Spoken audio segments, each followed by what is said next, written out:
Recording लगाना भूल गया था।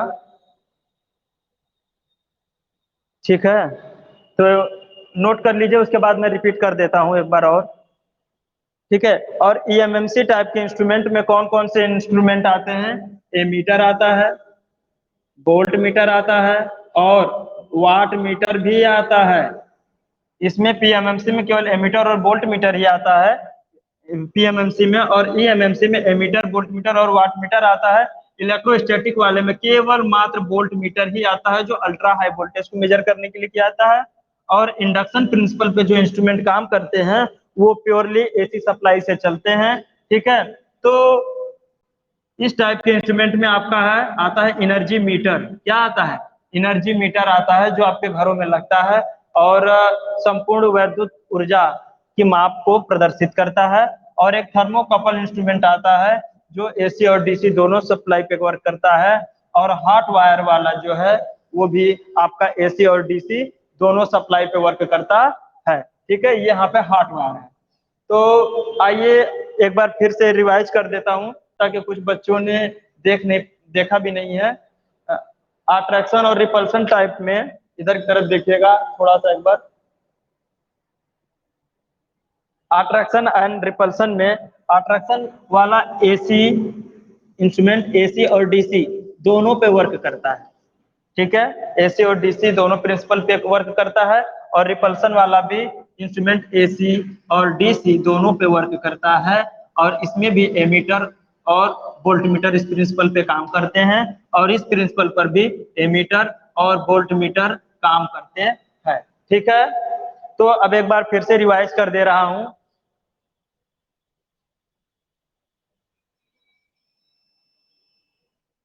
एक बार फिर से आपको रिवाइज कर दे रहा हूं कि अभी तक बताया क्या गया है।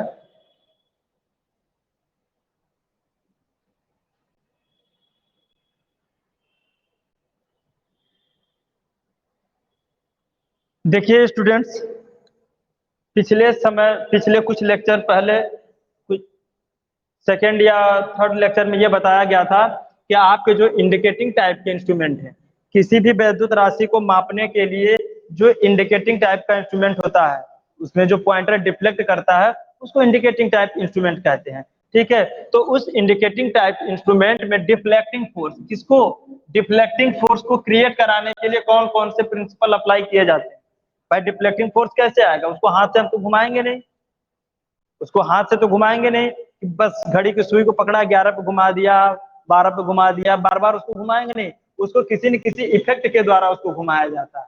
ठीक है, तो वो इफेक्ट कौन कौन से हैं या वो प्रिंसिपल कौन कौन से हैं? तो डिफ्लेक्शन प्रोवाइड कराने के लिए हमारे पास दो प्रिंसिपल है। पहला है मैग्नेटिक इफेक्ट। क्या है? Magnetic effect. मैग्नेटिक इफेक्ट, और दूसरा होता है इलेक्ट्रोमैग्नेटिक फील्ड इफेक्ट। ठीक है, इलेक्ट्रोमैग्नेटिक फील्ड इफेक्ट। अब इसको मैग्नेटिक इफेक्ट और इसको इलेक्ट्रोमैग्नेटिक फील्ड इफेक्ट क्यों कहें? तो उसका भी कारण है।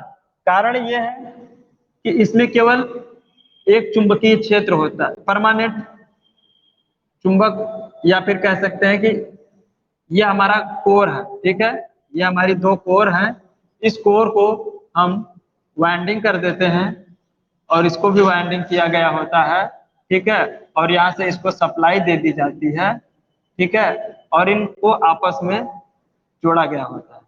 ठीक है, अब उसके बाद जब इनको सप्लाई से जोड़ देंगे, अब उसके बाद यहाँ पर कोई अगर हमारा डिस्क है रखा हुआ, यहाँ पे हमारा कोई डिस्क रखा हुआ है, तो इसमें स्थिर कॉइल, जो फिक्स कॉइल है, ये फिक्स है।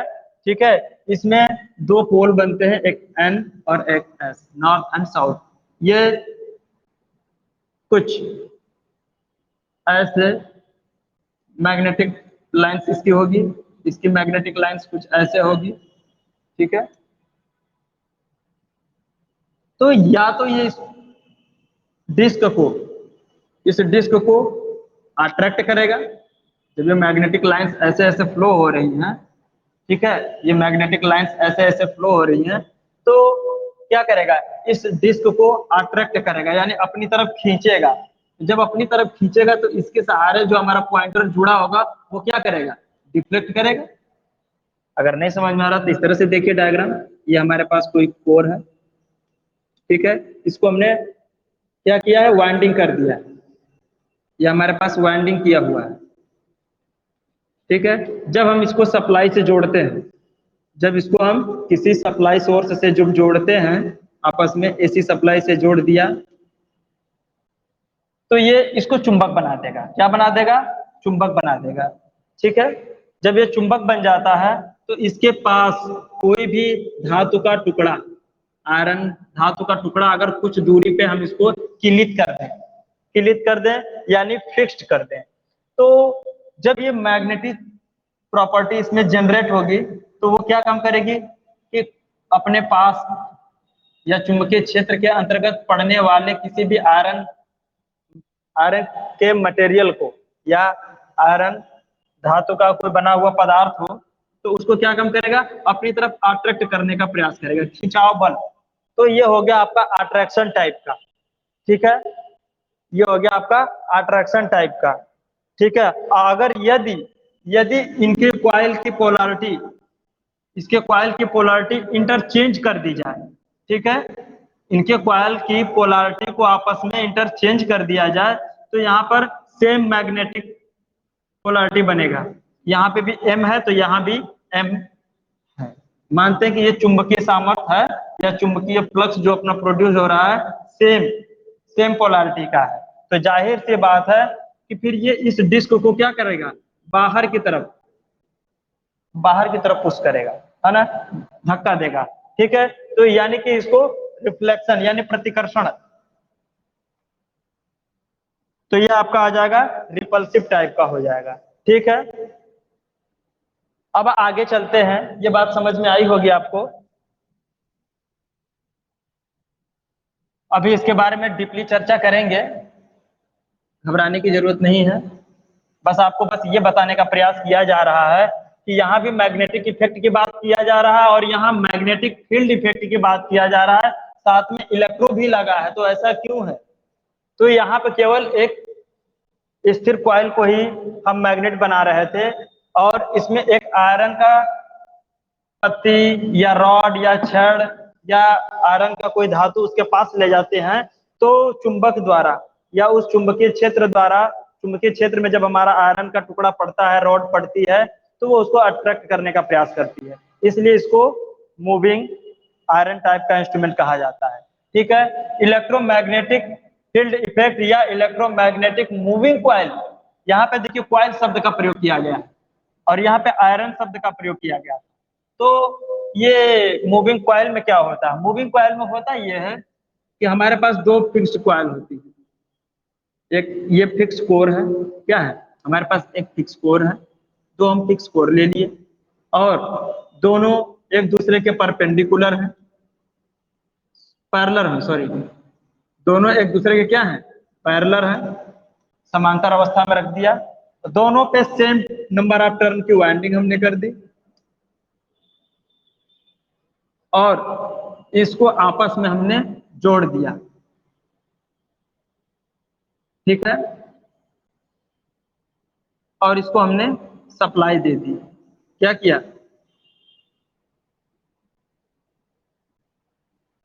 या पॉजिटिव नेगेटिव, ठीक है, यानी एसी या डीसी सप्लाई इसको दे दिया तो इसके अंदर तो मैग्नेटिज्म प्रॉपर्टी आ गई जैसा उसमें कर रहे थे। लेकिन इसमें क्या कर रहे थे, इसमें एक आयरन का डिस्क लगा हुआ था लेकिन इसमें आयरन के डिस्क नहीं है, इसमें मूव करने वाला जो हिस्सा है वो एक प्रकार की क्वाइल है, कुंडली है। तो यहां पर एक हम मूविंग क्वाइल लगाएंगे, ये हमारा मूविंग क्वाइल है, इसके ऊपर कोर है, इसके ऊपर हमने क्वाइल लपेट दिया है, ठीक है, इसमें हमने मूविंग कॉइल लपेट दी है। अब इसको क्या काम करेंगे, इसको भी हम सप्लाई से जोड़ देंगे, क्या करेंगे, सप्लाई से जोड़ देंगे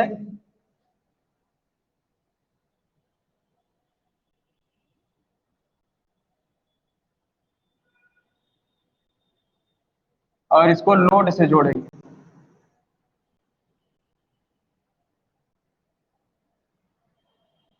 को लोड से जोड़ दिया, हम यहाँ पे कोई लोड लगा दिया, ठीक है, लोड। तो अब इसके पॉइंटर के सहारे हमने इसको पॉइंटर इसके ऊपर कनेक्ट कर देते हैं, इस मूविंग कॉइल के ऊपर, ठीक है। तो होता क्या है कि जब इसमें सप्लाई जाती है तो ये तो मैग्नेट बनेगा ही बनेगा, ठीक है। और दूसरा कॉइल जो है उसको भी हमने सप्लाई ही दे दी है, उसको सीरीज में रखा है। क्यों? क्योंकि इसको करंट कॉइल बोलते हैं। क्या बोलते हैं? करंट कॉइल बोलते हैं। या फिर कहीं कहीं आपको देखने को मिलेगा इलेक्ट्रोमैग्नेटिक मूविंग कॉइल या current coil, carrying current coil के नाम से भी मिलता है। तो करंट कैरिंग कॉइल क्या है? यही हमारा करंट कैरिंग कॉइल है, जिसके माध्यम से क्या करेगा, पॉइंटर हमारा जुड़ा होगा और ये अपने एक्सिस पर मूव करेगा, ठीक है। तो ये हमारा क्या हो जाता है कि मूविंग कॉइल टाइप इंस्ट्रूमेंट इसको कहते हैं, ठीक है, क्योंकि इसमें कॉइल मूव कर रही है। अब कॉइल कैसे मूव कर रही है? क्योंकि इसमें एक फिक्स्ड कोर जो है उसको भी हमने चुंबक बनाया, कॉइल कुंडली नंबर ऑफ टर्न लपेट करके इसको हमने फिक्स्ड कॉइल का नाम दे दिया। और इसमें जिसमें हमने कम नंबर ऑफ टर्न की जो कॉइल लपेटी, ये टर्न जो है फिक्स्ड कॉइल के टर्न की अपेक्षा कम टर्न होंगे, 1 या 2 या 5 नंबर ऑफ टर्न, इससे ज्यादा नहीं हो सकता, कम भले हो सकता है। तो कम नंबर ऑफ टर्न की करंट कॉइल को लोड के सीरीज में जोड़ देते हैं। अब जब ये भी चुंबकीय क्षेत्र बनाएगा और इसमें भी कुछ मैग्नेटिज्म प्रॉपर्टी होने के कारण ये भी चुंबकीय क्षेत्र बनाएगा सॉरी, तो इसके द्वारा क्रिएट किया गया चुंबकीय क्षेत्र और इसके द्वारा क्रिएट किया गया चुंबकीय क्षेत्र आपस में एक दूसरे के रिएक्शन के फलस्वरूप, यानी कि क्रिया करने के फलस्वरूप एक डिफ्लेक्टिंग टॉर्क यानी डिफ्लेक्टिंग फोर्स अप्लाई करेंगे, जिसकी वजह से इसका मैग्नेटिक फोर्स ज्यादा होगा देन करंट कॉइल के, क्योंकि इसमें नंबर ऑफ टर्न है, तो इसका जो फोर्स होगा, मैग्नेटिक फोर्स होगा करंट कॉइल का, वो कम होगा। और फिक्स्ड कॉइल का जो मैग्नेटिक फोर्स होगा ज्यादा होगा, तो वो क्या काम करेगा भाई, इसको डिफ्लेक्ट करा ही देगा। तो इसलिए यहाँ पर फिक्स्ड कॉइल तथा करंट कॉइल दोनों को, फिक्स्ड कॉइल तथा मूविंग कॉइल दोनों को इलेक्ट्रिक सप्लाई द्वारा ही डिफ्लेक्टिंग टॉर्क प्रोवाइड कराया जा रहा है, ठीक है। इसलिए इसको इलेक्ट्रोमैग्नेटिक फील्ड इफेक्ट या electromagnetic current carrying moving coil भी कहते हैं, ठीक है। तो घबराने की आवश्यकता नहीं है, अंतर बस यही है, ठीक है। देखिए अगले क्लास का आपका समय हो गया है, मैं थोड़ा शॉर्ट में इसको खत्म करने का प्रयास करता हूं। तो आपको मैग्नेटिक इफेक्ट या इलेक्ट्रोमैग्नेटिक मूविंग आयरन या मूविंग आयरन अर्थात एमआई टाइप के इंस्ट्रूमेंट के बारे में मालूम हो गया, ठीक है, कि ये किस प्रिंसिपल पे काम कर रहा है। इसका दिमाग में आपके विजुअलाइजेशन होना चाहिए, कभी भूलने की आवश्यकता नहीं है। अगर आप भूल जाते हैं तो ये आपके लिए दिक्कत खड़ी कर देगा, ठीक है। और मूविंग आयरन टाइप में आपके पास एक अट्रैक्शन टाइप का, एक रिपल्सन टाइप का, जैसा कि हमने आपको अभी अभी बताया है। और अट्रैक्शन टाइप एसी और डीसी दोनों प्रिंसिपल पे काम करते हैं। इस टाइप के अट्रैक्शन और रिपल्सन वाले प्रिंसिपल में आपका एमिटर और वोल्टमीटर दोनों आते हैं। रिपल्सन टाइप का जो इंस्ट्रूमेंट है इसमें भी एसी पे और डीसी दोनों पे काम करता है, और इस टाइप के इंस्ट्रूमेंट एसी और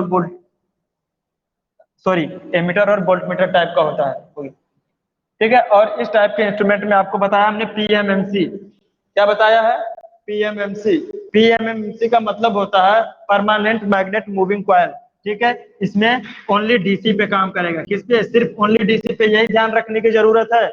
एमीटर और वोल्टमीटर दोनों होते हैं। इलेक्ट्रोमैग्नेटिक मूविंग कॉइल, ठीक है, या फिर डायनमोमीटर टाइप या डायनमो इलेक्ट्रोडायनेमिक इत्यादि नाम से जानते हैं, ये एसी और डीसी दोनों पे काम करता है। और इसमें एमीटर, वोल्ट मीटर तथा वाट मीटर तीनों प्रकार के मीटर आते हैं, ठीक है।